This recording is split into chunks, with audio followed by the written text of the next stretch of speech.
Salam and peace. This is Imam Malik Mujahid, and you're watching Muslim Network TV on Galaxy 19 satellite, which covers coast to coast, north to south, east to west, the whole United States of America, as well as Canada and Mexico. Also on Apple TV, Amazon Fire TV, Roku, and of course, you're on iPhone. You can download an app on also our website, muslimnetwork.tv. Most foreign policies of the world don't change when government changes, but US foreign policies, however, in the last 4 years have a different type of a ride.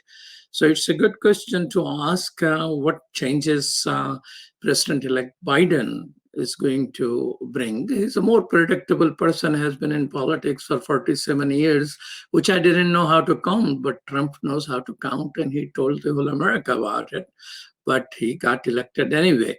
So President-elect Biden's policies, what are they going to be? Something he has said already, climate change, Paris Climate Change Agreement, he wants to re-enter. Of course, reconnecting with his earlier administration with President Obama. He wants to strengthen the United Nations, increase cooperation with the World Health Organization, which we are disconnected with.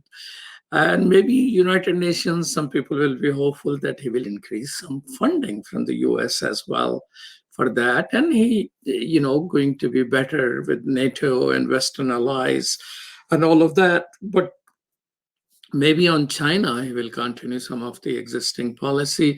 But we want to talk about the areas not many people in America talk about. These areas didn't even pop up in any Democratic presidential debate or in the presidential debate between Biden and President Trump. Questions like what will happen to war in Afghanistan? What about the Kashmir conflict between the two nuclear powers? And what about human rights in India, where Dalits and Muslims are lynched in broad daylight while police is watching, or sometimes actually participating in that? To help us understand all of this is a distinguished leader from Wilson Center. The Wilson Center is chartered by the Congress in 1968. It's an official memorial to President Woodrow Wilson, and it's the nation's main nonpartisan policy forum for tracking global issues through independent research and open dialogue to inform actionable ideas for the policy community. Policy community, that's a good question in itself. Our guest is Michael Kugelman. Welcome to Muslim Network TV. Thank you. Great to be here with you. Michael Kugelman is the Deputy Director of Asia Program and Senior Associate for South Asia at the Wilson Center. How long have you been at Wilson Center? Well, it's hard to believe, but it's actually been more than 15 years. I entered the Wilson Center soon after I concluded graduate school. So July 5th of this year marked 15 years. Oh, okay. Well, you like to be steady, or you like Woodrow Wilson so much? It's a combination of both. I've been very fortunate to have a great experience there. And when you're having a great experience, why change a good thing? Right, that's a good one. That's exactly what President Trump is saying. When you're having a good experience, why do you need a change? So tell me, is the Obama administration, his record? I know you need to be nonpartisan all throughout. Now, Biden administration is, Biden is president-elect. If he is indeed survives all the electoral, judicial challenges to his election, do you think there will be major changes in the way U.S. handles human rights? Well, there's good reason to think the answer is yes. As you've alluded to before, President-elect Biden made a big deal out of the issue of democracy promotion and human rights promotion in his campaign messaging.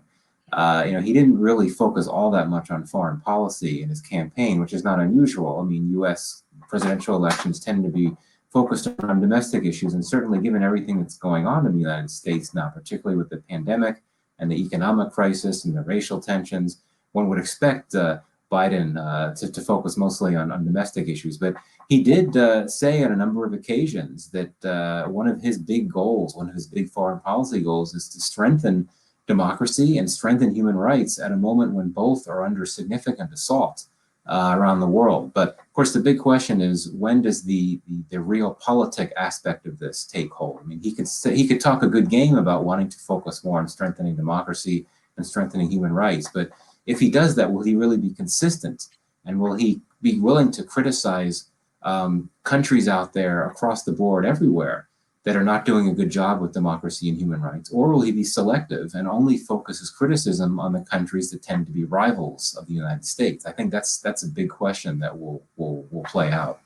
Well, don't you think this is consistent with the history of US foreign policy, that we are selective in promoting democracy and selective in criticizing human rights and selective in condemning people for human rights?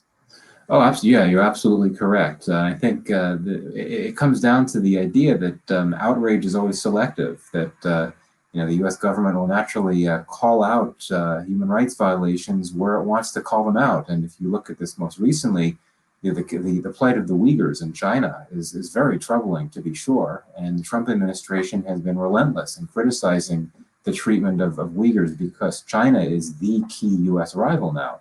Whereas you look at other cases, Palestinians, Kashmiris, you don't really hear much criticism from U.S. administrations. But what's a bit different now is that in recent years, the U.S. has not really tried to play the role of the world's moral conscience. You haven't had this sense of, you haven't had U.S. governments trying to do the whole democracy promotion thing in a big way. I think you'd have to go back to the Bill Clinton administration, right after the Cold War ended, when there was this big focus in U.S. foreign policy on democracy and human rights. But the Trump administration clearly had no interest in playing the role of moral crusader. But Biden, in terms of his rhetoric at least, he suggests that he's going to go further than Obama ever did, and further than any recent U.S. president since Bill Clinton, or perhaps even back to the days of Jimmy Carter, when morality and moral issues played such a key role in U.S. foreign policy. But you're absolutely right. The U.S. position on these issues of rights and democracy tends to be very hypocritical. I mean, you mentioned Uyghur name. I mean, on my personal Facebook page, there are, I'm a human rights activist, so a lot of Uyghurs have been quite concerned, because they were very happy what President Trump has done with China, and they are quite wary of what Biden will do. Do you think Biden, there is some chance he will continue and translate into better action towards China when it comes to not just the trade, but human rights and what is happening with the Uyghur, 3 million people, up to 1 million to 3 million people in the concentration camp, definitely the largest camps since the Nazis. Do you think there will be some continuity in that area? Yes, I do. Certainly, we could get into this. I feel that Biden may be reluctant to criticize certain countries, such as India, when it comes to their human rights violations. But with China, Biden will look at China very similarly to how Trump has looked at China. He will see China as a competitor, as a rival, and certainly as a threat as well. And so Biden is not going to hold back. And in fact, in some of his writings, he had published an article in the Foreign Affairs Journal earlier this year in which he spoke very explicitly about human rights violations in China and his desire to push China on that. So I do think that he will continue to pressure China on that issue. Now, of course, just the fact that a U.S. president, whether it's Biden or Trump or anyone else, calling out, criticizing China for its treatment of Uyghurs, it's not, unfortunately, I don't think that would have an effect. China is an authoritarian state. It's not going to pay any heed or any mind to external pressure, including from the United States. But no, I do see the pressure and the criticism coming from a Biden administration. I think that there's certain marginalized, persecuted, oppressed Muslim communities around the world that we could be very confident that Biden will take up their cause. And one is the Uyghurs, another is the Rohingya community, which, as you know, has suffered extensively in Burma and beyond as well. I think he'll focus on those as well. So yes, I do think that that those people that are concerned that Biden will try to give China a pass, or that he'll ease up on the pressure on China when it comes to the Uyghurs, I think there will be some continuity there from Trump to Biden. He will continue to be relentless in his criticism of China's terrible policies toward the Uyghur community. But when it comes to genocide of Rohingyas in Burma, and it is in sort of an installment, but all of that started when President Obama lifted all the sanctions on Burma, trusting more in the personality and the person and the beauty and what else of Aung San Suu Kyi. And that sort of gave a green light to the military there, who was still in 100% in control. So him being a part of Obama administration who carried out those policies, do you think Biden will be more aggressive than, because he will be essentially changing what President Obama did, because there were zero sanctions left when he left. And actually, he rewarded them with GSP, General System of Preferences, while the country which took all those million plus people, Bangladesh, does not have GSP. Burma does. President Trump didn't change anything from there because McConnell has personal friendship there. Do you think the knowledge of President-elect Biden, who spoke very passionately in support of Bosnians when Europeans were utterly silent, actually criminally silent, when that genocide was going on? He used the word genocide. He pushed for action. He was successful in that area, although Senator Lieberman and I think Congressperson McCloskey in House were also championing that in a bigger way. Do you think he has the similar type of passion which will push him beyond the policies of President Obama vis-a-vis Burma? Yeah, it's a great point, and you're absolutely right that it was under Obama's watch when the U.S. tried to reach out to Burma and loosened up its policies toward that country. You know, it's hard to say. But I am quite confident that Burma is not going to be a priority country for Joe Biden. Certainly, I think it's clear that what the efforts that the Obama administration had made to try to encourage more liberalization and more democracy in Burma didn't work. I think that's quite clear, and I don't think that Biden's going to want to make another go of it. You could talk about certain countries that the Obama administration, including through the efforts of Obama and Secretary of State Hillary Clinton at that time, efforts to try to improve relations with traditional enemies, whether you're talking about Burma or more prominently Iran. I think with Iran, you're going to see Biden trying to replicate what his former boss did. I imagine that Obama will try to get America to come back into the Iran nuclear deal. I think he's going to try to do what he can to ease tensions with Iran. But Iran's a very different kind of country from Burma, so to speak. And I think that Biden, who I imagine would have had a lot of admiration for Aung San Suu Kyi, of course, the democracy, the hero for democracy for quite some time, she's gone in a very different direction now. And I just imagine that a President Biden will conclude that it just doesn't make sense. It's too risky to try to go back to Burma and to try to do more of these efforts to liberalize, given what's happened with the Rohingya. I mean, Biden knows exactly the terrible things that have happened to the Rohingya over the last few years and the years since the Obama administration made those changes. So, yeah, I'm quite confident that we will see criticism from the Biden administration focused on Burma toward the Rohingya issue. May not take it up as much as he does with the Uyghur issue, but I do think that he'll take it up. And bottom line is he'll conclude that what the Obama administration had tried to do by reaching out, extending an olive branch in an effort to promote more democracy, it didn't work. And I think he doesn't want to make the mistake a second time.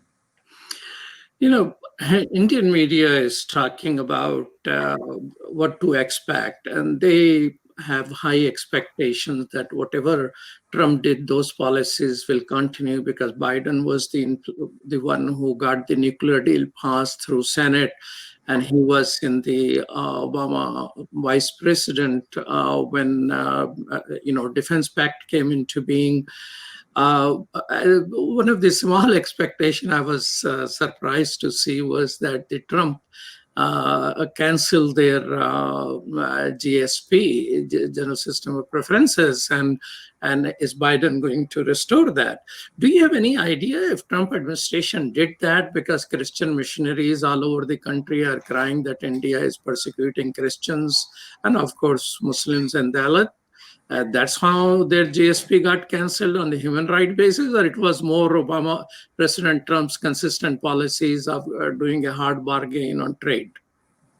Well, it's a good question. I don't know the answer for sure to your question. Certainly, it's true that the Trump administration hasn't really taken much of an interest in religious freedom issues, but the issue of Christian minorities and their persecution in countries, including India, certainly that is an area where there has been a lot of noise made by the Trump administration. So we can't rule anything out. But no, I do think that the reason why the Trump administration revoked GSP privileges was for the other reason that you mentioned, that it was part of this broader trade war and Trump's consistent focus on high tariffs and any type of trade policy that he feels imperils American jobs or the American economy.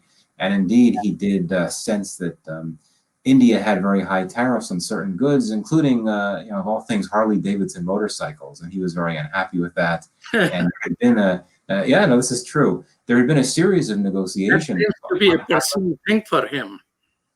Pardon me? It seems that that motorcycle issue seems to be very personal for President Trump. Right, exactly. And especially, which is interesting, because so far as I know, he doesn't ride motorcycles, or at least I've never seen him on one. But at any rate, there had been a long number of failed negotiations between Americans and Indians to try to work out pre-existing differences over trade. And I think that they didn't go anywhere. And then I think President Trump decided to take a harder line, which was a pretty big deal. And the two sides are fortunate that move to revoke GSPs did not add further tension to a relationship that otherwise was in a pretty good place during the Trump years. Do you think Biden will restore the GSP for India? Well, it's interesting. I think that people like to say that Biden is a real robust supporter of free trade, that he's going to try to undo a lot of these trade wars that Trump found himself in, particularly those involving U.S. partners like India. But I don't know. Biden has been very careful in his messaging to say that he's going to be very cautious with trade agreements and trade relationships, and he's not going to sign on to any new trade agreement until he's sure that there are assurances for environmental considerations and labor considerations. So that suggests that he's going to be cautious. So I think that his administration will be a more flexible negotiator than the Trump administration one will be. I mean, the Biden administration will not be nearly as protectionist as the Trump administration, which was probably more protectionist than any U.S. administration for quite a few years. But I don't think, for those in New Delhi that think that with a free trader in the White House that all of these trade tensions are going to melt away, I think that would be a mistake to make. I think it could take time to work out these trade issues, which at the end of the day have long been the Achilles heel of the U.S.-India relationship. There's been a lot of progress on the security side, a lot of arms sales and that type of thing, but there's these trade issues predate the Trump administration by a long time. It's always been an issue since the early 90s when the two countries started to get their relationship on a better position. Well, Senator Warren, in one of her, Democratic presidential debate, mentioned she would like to appoint a human rights advocate in each trade negotiations. I thought that was pretty applied aspect of, very clear action item she added to that. I don't remember if anybody else committing to something like that. But when you mention what Biden administration might do in trade negotiation, you also did not mention human rights. Do you think there is any possibility of anyone picking on that idea? Well, I mean, as we discussed, human rights has been put out there by the Biden campaign as a key priority area for foreign policy. And so, I think that the Biden administration risks causing some harm to its foreign policy agenda if it goes out there and promotes democracy and human rights as a big priority, and yet is then selective and doesn't bring it up at an issue in a country like India, even if that's a partner. So I think that there will be a lot of pressure from within a Biden White House to bring out the human rights issue in the India context. But I do think that there will be limits to how far that criticism will go. Thank you so much. You're watching Muslim Network TV. This is Imam Malik Mujahid, and we're talking with a scholar from Woodrow Wilson Center, Michael Kugelman, and we'll be right back after these messages.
Assalamu alaikum.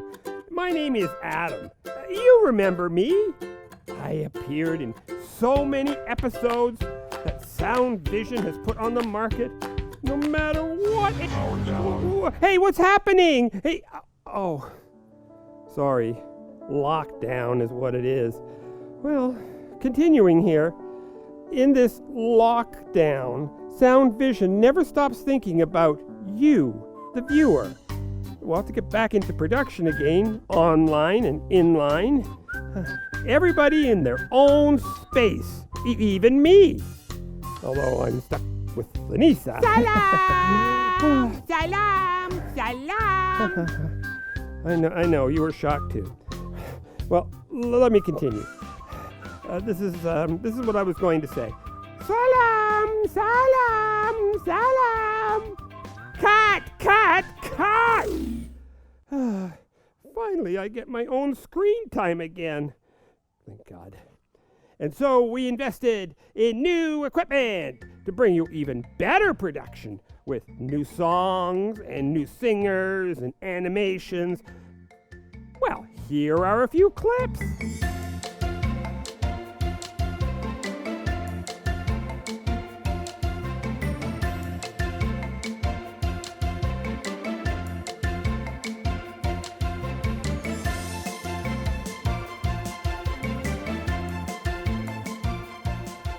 And Sound Vision has brought all this into your home, making Islamic values and teachings easy. And if you know me, Adam, a multi-talented actor, well, sometimes I'm an actor and the reporter and the... Oh, that's enough. Let's move on to the next section. Well, you can watch these new episodes on our new app at www.adamsworldapp.com. We have previews happening every day on Muslim Network TV. Sound vision has been serving generations, moving and changing with the times. We are all faithfully connected. That is a huge blessing. Your donation helps keep these programs available now and into the future. We take this job of helping tomorrow's Muslims today seriously, and you should too. Today, we need your help. Children absorb and learn from everything they encounter. Make that wholesome, positive, grounded in our faith. Together, we can accomplish our goal of raising better Muslims, better neighbors, and better citizens. Please donate generously. It's an investment in our future. To finish, let me tell you, there are new scripts of my new mission. And it is something that I enjoy talking about. My new mission is space. Houston, We do not have a problem. Salam. See you soon.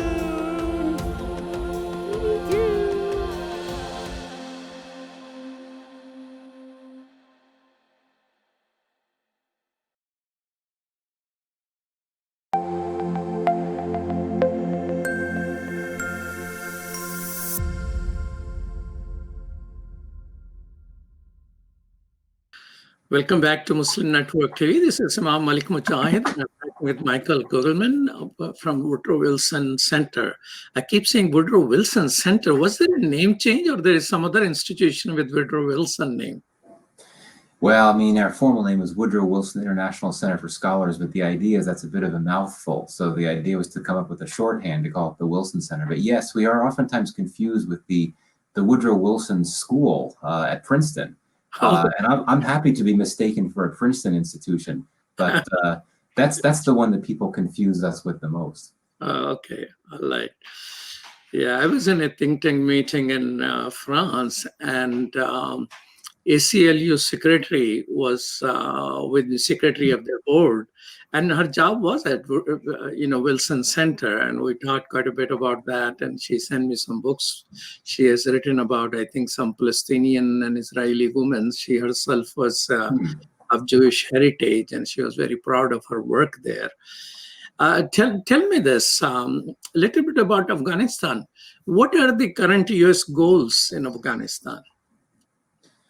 Well, I think the U.S. goals in Afghanistan are very simple, and they're also bipartisan in the sense that both major political parties feel the same way about them. The first goal is to support a very fragile but nonetheless fledgling peace process in Afghanistan, which began in just the last few weeks. It started with a U.S. negotiation with the Taliban that led to an agreement with the Taliban calling for the withdrawal of U.S. forces, with all of them meant to leave by the spring of next year, so long as the Taliban upholds commitments to deny space to terrorists. So that's the first goal, is to support a peace process in Afghanistan with the hope of facilitating an end to the war. And the second goal in Afghanistan, quite frankly, is to get out. As I mentioned before, there is a deal with the Taliban that stipulates that U.S. troops leave.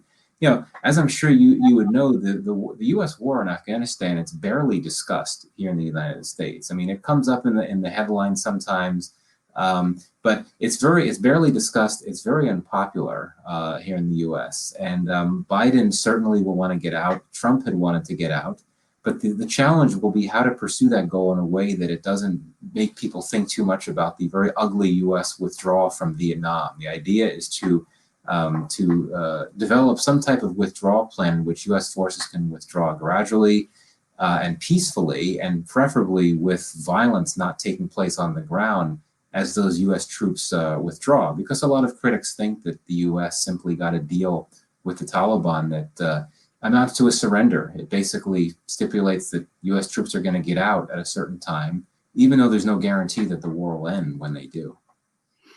So you mentioned two goals. How would President Trump, see those two goals? Is the second goal of getting out of it will be his top priority? Because he promised to will get out by Christmas, and there are about 4,500 people left. Do you think he will see that as a priority goal than the first goal, which you stated? Well, I mean, I think that Trump and Biden see eye to eye in the sense that they both want to withdraw, but I do think that the difference lies in the pace and the scope of this withdrawal. And indeed, President Trump, has really wanted to get out. And, he had said that when he first became president and announced his Afghanistan strategy, he called for U.S. troops to stay in Afghanistan. He actually even increased the number of U.S. troops by a modest number. And when he did that, when he announced that strategy, he said that he went against his own instincts to stay. So he clearly has wanted to get out.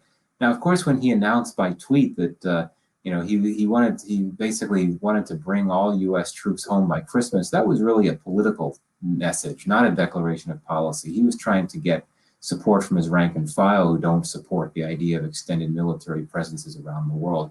It would be wholly unrealistic, if not impossible logistically, to remove a large number of U.S. troops from Afghanistan within just a few weeks. That simply could not happen. Why can that happen? 4,500 people divided by jumbo.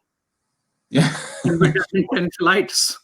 Right. Well, no, this is true. I mean, sort of taking it as in an isolated case, indeed, you can move 4,500 people somewhere, but you've got equipment, material, large weaponry. You need to work out how to remove that, what paths to take to get that material out. So it would simply be unrealistic. But there are many, including myself, that think that President Trump, if push comes to shove, and had he been reelected, he probably would have been convinced by his advisors that it doesn't make sense to take all troops out, that there's a need to try to keep some troops in the country as leverage vis-a-vis the Taliban, basically by saying, well, look, we're not going to take all of our troops out of the country until you've made more of a commitment to reducing the violence that you were waging against the Afghan security forces and Afghan civilians. I do think that Trump would have been willing to accept this idea of a small contingent, mostly counterterrorism focused. And that's exactly what Biden wants. He wants to bring troops out as well, but he has long called for this idea of counterterrorism light presence, meaning a force of about 2,000 or so, maybe even less, for troops in Afghanistan. They are only to provide counterterrorism assistance to the Afghan security forces if desired. Now, of course, that could present a dilemma in that the Taliban has insisted, per the agreement it signed with the U.S., that every single U.S. troop must be out of the country by next spring, and it would not agree to this idea of a small but nonetheless residual presence of U.S. troops in the country. And also the issue of Taliban were called terrorists and all that before. I mean, we were supporting them, then they became enemies, then now we have a negotiation. So what terrorist could be applied to anybody if there are 2,000 people and again, you're going after terrorists? I mean, we are not the smartest of the drone attackers in the world, are we?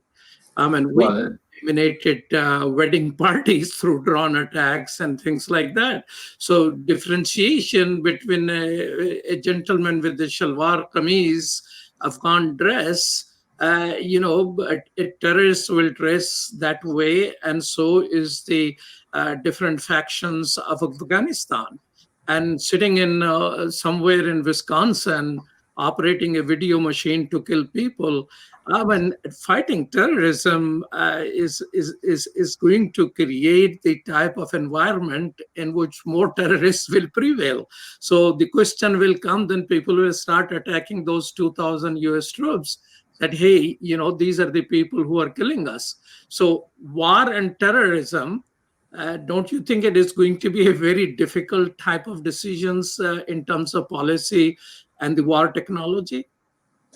No, you make a great point. And there's so many reasons why the U.S. war effort has gone wrong over the years. And I would argue that, sort of reflecting your own point, one of the reasons is that the U.S. has simply never had a clear strategy and a sound plan for Afghanistan. It's never really appropriately defined why it's there, why it's fighting. It did do that initially. When U.S. troops first entered Afghanistan in October 2001, there were two clear-cut goals. One was to eliminate the al-Qaeda sanctuaries used to help plot the 9/11 attacks, and two, to remove the Al-Qaeda's Taliban hosts from power when the Taliban refused to give up Al-Qaeda leaders. But then after those two goals were achieved fairly early on in the war, you had this extended mission creep where the Bush administration, then Obama, weren't really able to define why exactly U.S. troops were still in the country and still dying in the country with no clear plan. But to your question about terrorism, it's a good point. And the U.S. government has never thought of the Taliban as terrorists. I mean, the U.S. has never designated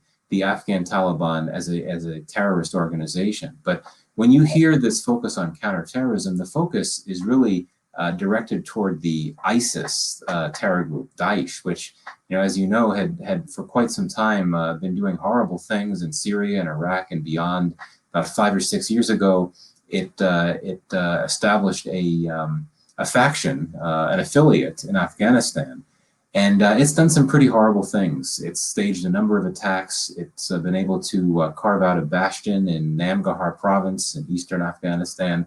It's not as potent as the Taliban is, but it is there, and it does pose a threat. And I think that for U.S. policymakers, whether you're talking about those in a Biden administration or a Trump administration, they would really worry about that ISIS threat. And because this is a threat that targets...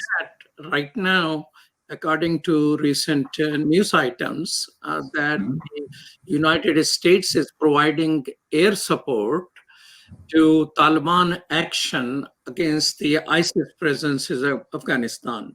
So it seems that we not only had agreement with Taliban of some sort, but also cooperation in field against a common enemy. So what is the state of relationship with Taliban at this moment? Well, yeah, this is where things get really weird with this war, that the U.S. Is willing to look at the Taliban potentially as a counterterrorism partner, because it's true that the Taliban, like the United States, opposes the Islamic terror group. And it is true that the Taliban has actually, it's fighting its war against Afghan security forces, but the Taliban is also battling against ISIS. Why would that happen? Well, ISIS is a terror group that is opposed, is a rival of Al-Qaeda. And the Taliban has long been closely aligned with Al-Qaeda. So the Taliban would oppose any terror group that is not aligned with Al-Qaeda, which is why it's going after ISIS. But in terms of the relationship between the U.S. and the Taliban, I have been joking on a number of occasions in recent weeks that at times it appears that the U.S. government has a better relationship with the Taliban than it does with the Afghan government, right? That's because the U.S. and the Taliban negotiated, and they had a successful negotiation leading to an agreement in which the Afghan government was not involved in the negotiation at all. The U.S. has been very frustrated at what it perceives to be obstructionism from the Afghan government toward launching and sustaining the current peace process. Whereas the Taliban the U.S. has actually praised the Taliban for being a responsible peace partner, which sounds a little weird, and I think the Biden administration wouldn't get into that type of rhetoric. But why does it sound weird to you? Because according to a whole lot of scholarship out there, U.S. was involved in creation of Taliban with support from Pakistan. If that is true, then we came in conflict with them, and now we are allies. So maybe some of the old guard who may not have died or their children are in good contact with the United States. What's the possibility of that? Yeah, no, absolutely. And indeed, you're right. The U.S., along with the Pakistanis and the Saudis and some others, worked with Mujahideen fighters to target the Soviet occupation of Afghanistan. And of course, those fighters later evolved into the Taliban. So yeah, absolutely. The U.S. did used to work closely with what became the Taliban. But when I say that it's sort of weird and not very good optics when you have senior U.S. officials praising the Taliban, is that when you're doing that, and when you're not doing that with the Afghan government, when you're being critical or something like that, it does create the impression that you're siding with the Taliban over a government that may be very troubled and corrupt and so on, but is a democratically elected government, whereas the Taliban, of course, has done horrible things. So I think that the optics of that are not very good at all. But again, it goes to your point that the U.S. Has had a very complex relationship with the Taliban and its precursors, certainly for quite some time. Are there some of those Taliban who were arrested after Taliban's defeat in the US invasion were brought into Guantanamo Bay? Are some of those Afghans and their partners still Guantanamo Bay? Yeah, I mean, I don't know the exact identities of all of those that are still at Guantanamo Bay, but certainly there have been Afghans there, and I believe there have been some cases of Taliban fighters that have been in Guantanamo Bay that have been released, including those involved in a swap for the U.S. POW, Bo Bergdahl. And I believe that some of those Taliban fighters have actually returned to the battlefield and been fighting again, which they should not have been doing per the agreement. But I don't know the exact number, if there are still Afghan nationals that are in Guantanamo Bay. But this is a problem. There's so little transparency when it comes to that place that who knows what's really going on. But I'm certainly not inclined to think that there are good things happening at that facility right now. Is there transparency when it comes to the actual deal US has with Taliban? I heard of some provision being referenced in different media reports that Taliban, according to the peace deal, are allowed to continue their attacks against the Afghan government. Is there a provision? Well, you're right. No, there's not transparency. All that has been come into the public domain from that U.S. Taliban negotiation and the deal is a 3-page document that lays out certain things. But there's plenty that does not appear in that 3-page document that U.S. officials suggest is still the case. I mean, what is that? The publicly released document, it does not oblige the Taliban to do anything in terms of reducing violence or anything like that. All it obliges the Taliban to do is to deny space to terror groups that pose threats to the U.S. and its allies. And yet, you've had U.S. officials giving statements and making speeches in which they say that its agreement with the Taliban obliges the Taliban to reduce violence and not stage attacks here and there. So there's a lot of inconsistency, and there have been these reports of so-called secret annexes. This idea that there are parts of the agreement that were never released to the public and that contain additional provisions. And I understand that some members of Congress on certain committees have been given access to these secret annexes and have read them. The Republicans that have read these have not said much, but a few of the Democrats that have read them have said that, there's nothing really meaningful in these secret annexes. But bottom line is no one really knows what's going on here. No one really knows what features are included in this agreement beyond what we have in this 3-page publicly released document. How critical has been Pakistan's role in U.S. negotiation with the Taliban? Well, I mean, initially it played an instrumental role. President Trump actually directly contacted Imran Khan, the Prime Minister of Pakistan, to request Pakistan's assistance in helping bring Taliban negotiators to the table to talk to the United States. And as I understand it, Pakistan complied on all levels. And what's particularly notable is that there's a senior Afghan Taliban figure who had been in prison in Pakistan for about a decade. His name was Mullah Baradar. The Pakistanis released him from prison. And right after that, he traveled to Doha, where he became a top negotiator in talks with the United States. So I think that shows that Pakistan was helpful. But I would argue that while Pakistan was helpful in that regard, we shouldn't overstate that assistance, just because the Taliban itself have long been open to direct talks with the United States. So for Pakistan to try to get the Taliban to go there, it's sort of like pushing open a door that's already halfway open. Certainly releasing Mullah Baradar from prison was a big deal. But so beyond that... Will that way then connect to the point that the Taliban were willing to let Bin Laden, disconnect with Bin Laden at the eve of the U.S. invasion? Is there a truth to that information, which has been repeated by many people? Well, I mean, there's still a lot that's not clear, and I know that U.S. officials have long leaned on Pakistan to try to pressure the Taliban to do certain things that are things the U.S. wants them to do, including giving up Bin Laden, and that didn't work. And I think more recently, the U.S. has pressured Pakistan to push the Taliban to agree to reduce violence or even to agree to a ceasefire. And none of that has worked. And that's not a surprise because, the Taliban, it's got the upper hand. It's involved in negotiations at the same time that it's fighting a war that it thinks is winning. So it's happy to just give up on talks if it doesn't like where they're going. And so that puts Pakistan in a difficult spot where it has to try to push the Taliban to do something that's unlikely to do. And if Pakistan doesn't succeed in that regard, probably the U.S. will blame Pakistan for things not going well at the negotiating table. But that's a whole separate issue that gets to the rather tricky and oftentimes dysfunctional relationship between the U.S. and Pakistan. You're watching Muslim Network TV. This is Imam Malik Mujahid talking with Woodrow Wilson scholar Michael Kugelman, and we'll be right back after these messages.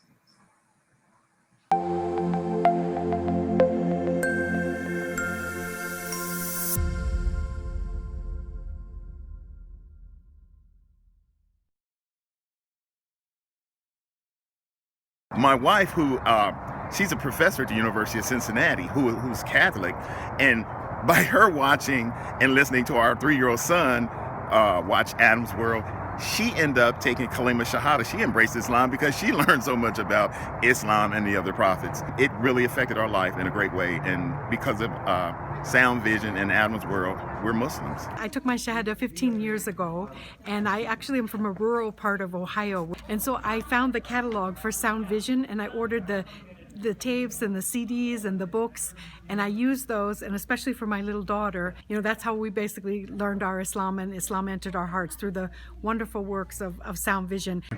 Okay, assalamu alaikum, brother. I just want you to know that I love the Sound Vision website, that a lot of times when I'm looking for information, especially as it relates to homelessness, domestic violence, and women issues, I go to that website, and then I see what you've written, and then I copy and paste it, and spread the word, because the wisdom is there, so I can't do any better than what Sound Vision has already done. Sound Vision is our survival guide. It is the organization that provides skills for Muslims how to survive and thrive in this community here in the U.S. Assalamu alaikum, my name is Anam, I'm in 11th grade, and I grew up with Adam's World, and what it taught me was unity, respect, and love for the Muslim Ummah. Adam's World is the greatest show ever made. Take me to the Kaaba, man. I love that puppet.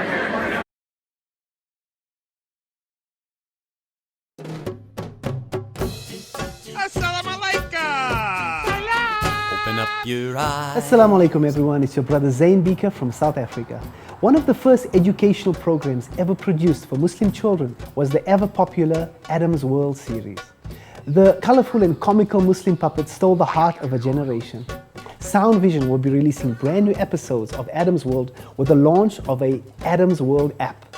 Subscribers will enjoy new Adam's World episodes as they are released, as well as all the classic episodes of Adam's World. So visit adamsworldapp.com now to learn more, subscribe, and enjoy new adventures of Adam and his friends. And let's keep helping tomorrow's Muslims today. Assalamu alaikum. Adam's World. Believe me, there's a lot to see. Bismillah. Let's explore.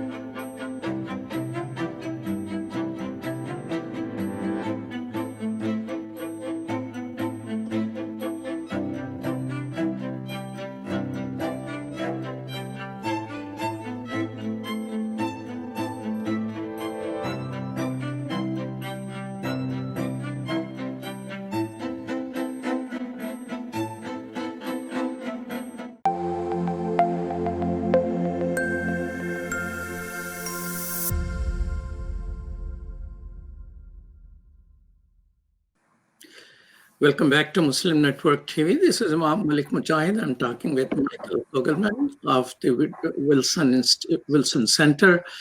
Now, President Trump has publicly stated more than once that he is willing to mediate between India and Pakistan, two nuclear powers, and Kashmir issue.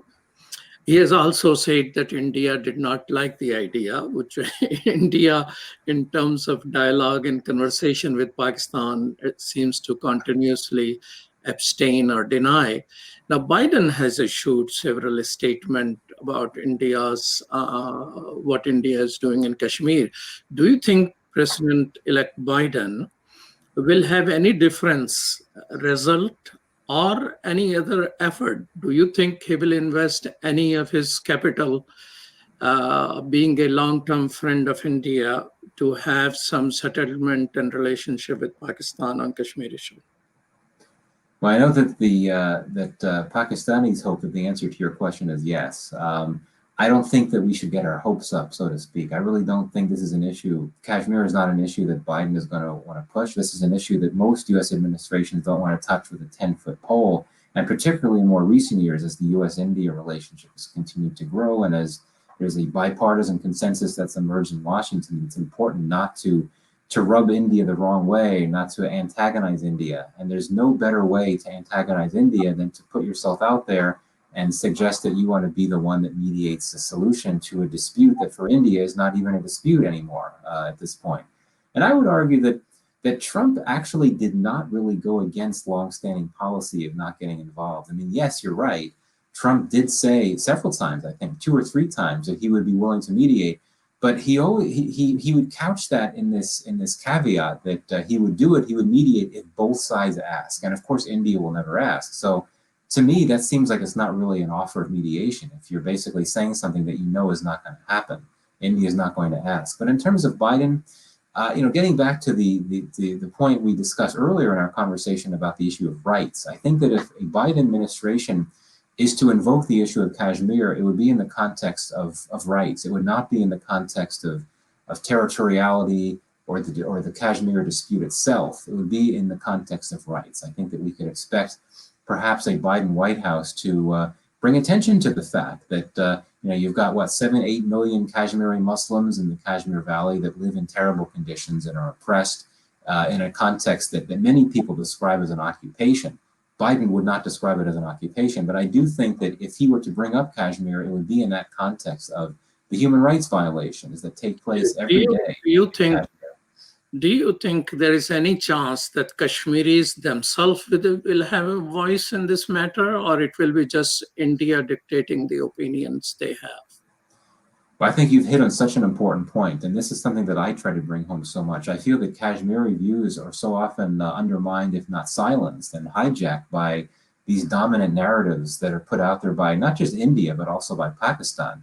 Mm-hmm. And of course, as you know, it's very difficult for Kashmiri voices to get out there just because of the frequent communication bans and the internet bans and all of that. Those were intensified after the revocation of Article 370. So Kashmiris have to depend on those in the diaspora, those that live abroad in Europe and the US, but that's not the same thing as hearing from Kashmiris on the ground. So unfortunately, the answer to your question is no. I don't think we're going to hear Kashmiri voices in the way that we would like. It's important to hear voices from Kashmir as to what do they think their region should look like. What do they think their relationship with India should be? Do they want independence? Do they want to join Pakistan? What do they think Pakistan's role should be? We don't have Kashmiris answering these questions. And even when they're given an opportunity to address those questions, I think many of them would be very fearful that India would retaliate against them and their families if they were to say things that India would not want to hear.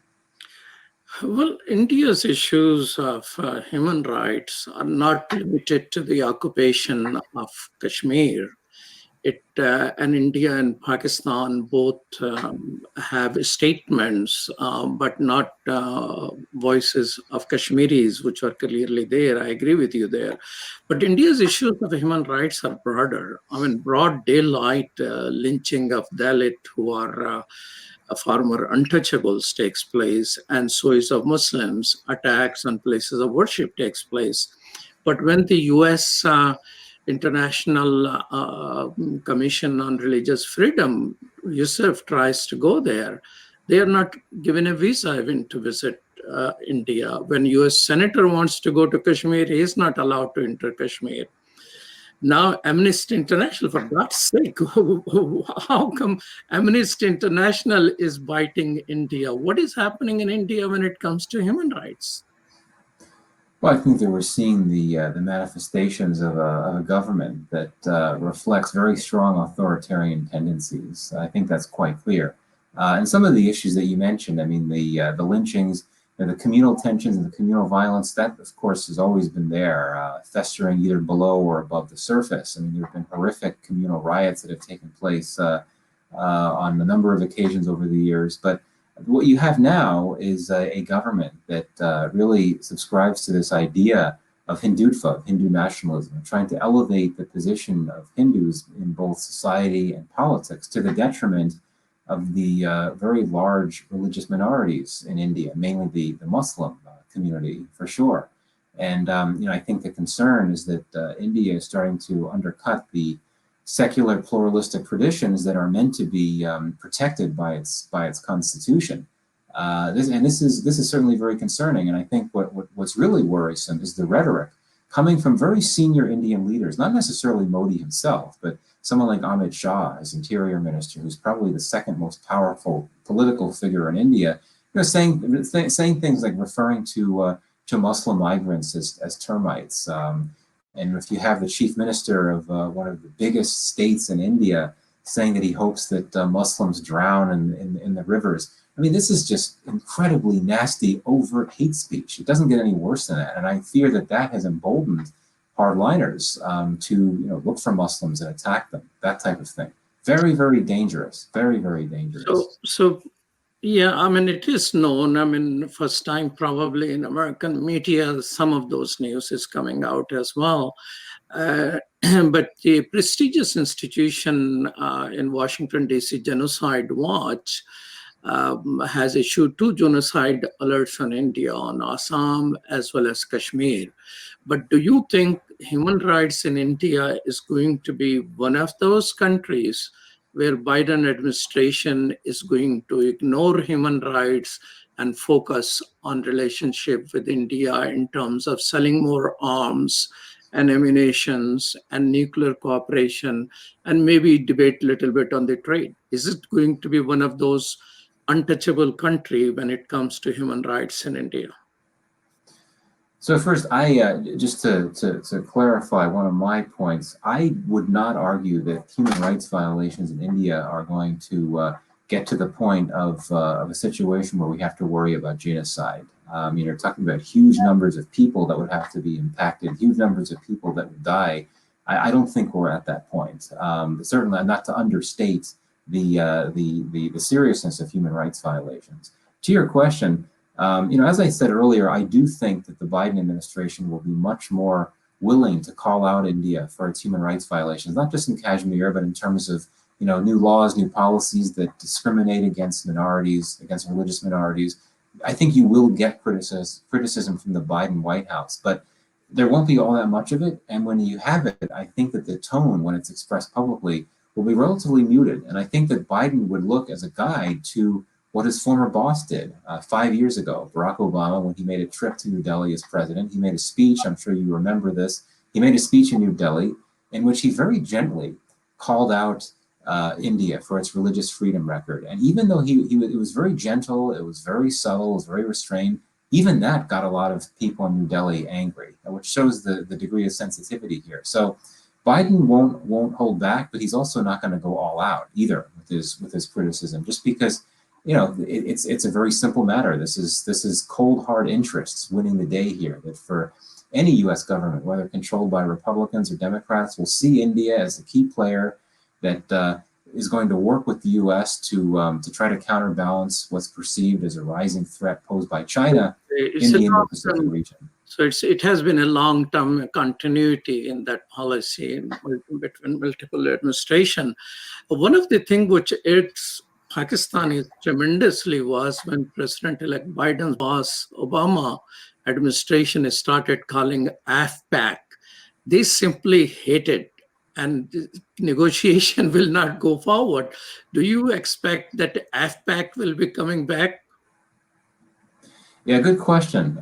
It may, maybe not formally, but certainly, I'll be very honest, and I think this is a mistake that, so many U.S. administrations look at Pakistan and the relationship with Pakistan through the lens of Afghanistan. And I think that, at least initially, a Biden White House will do that too, just because when it looks at its relationship with Pakistan, it'll be thinking above all, what is Pakistan doing to try to help us in Afghanistan? How can we get Pakistan to push the Taliban more? So they'll be grouped together. So then they will keep asking another key phrase which Pakistanis hate: do more. So, yes. Yeah, well, I think that the tone won't be as sharp, though. Of course, I mean, Trump was, it was the Obama administration that was doing the do more stuff, and it was not the Trump administration. I think there are some quarters in Pakistan that actually appreciate the Trump administration for sort of letting up on that pressure rhetoric. It was there for the first year of the Trump administration, but then when the U.S. decided that it needed to work with Pakistan to get its interests achieved in Afghanistan, then the tone changed. The relationship improved, and the pressuring and the name calling and the do moreism and all that, it stopped very suddenly. All right. So the last question, you have been very helpful. It has been very, very interesting, and I learned from you. Does the U.S. still maintain bases in Pakistan? Well, so far as, I mean, me as an analyst, I don't have access to classified information that could tell a different story that I'm not aware of. But indeed, the U.S. does not use bases, so far as I know, in Pakistan. It had for quite some time. The CIA had used several bases with to launch drone strikes, but things changed in 2011 when the U.S.-Pakistan relationship was a big mess. And you had, as I understand it, a large number of CIA operatives who were basically forced to leave the country at that time. The U.S. intelligence presence in Pakistan is nowhere near what it used to be some years back. But at the end of the day, who really knows what's going on? But officially, at least, the U.S. is not using these bases, and the drone war, of course, has also winded down. There's hardly, it's very rare when you have a drone strike these days. So the U.S. need to use bases in Pakistan is not what it had been. But one big question is, after you have a withdrawal of U.S. troops from Afghanistan, if the U.S. wants to maintain a counterterrorism capacity in Afghanistan, and if the Taliban says that the U.S. can no longer base troops in Afghanistan, would the U.S. ask Pakistan to let the U.S. use bases in Pakistan for counterterrorism missions in Afghanistan? I imagine the answer from Pakistan would be a very quick no, but it does raise an interesting question. Well, thank you so much. It has been a pleasure to talk to you, Michael Kugelman, and look forward to talking to you in future as well. Well, thank you. I appreciate you having me, and I really enjoyed the conversation. Well, thank you so much, and thank you, Sher Dilkhan and Dr. Abdul Wahid, for producing today's show. And thank you for watching. You have been watching Muslim Network TV on Galaxy 19 satellite, which covers the whole United States, as well as Amazon Fire TV, Apple TV, your own iPhone and Android app of Muslim Network TV, and our website, muslimnetwork.tv. Peace. Salam.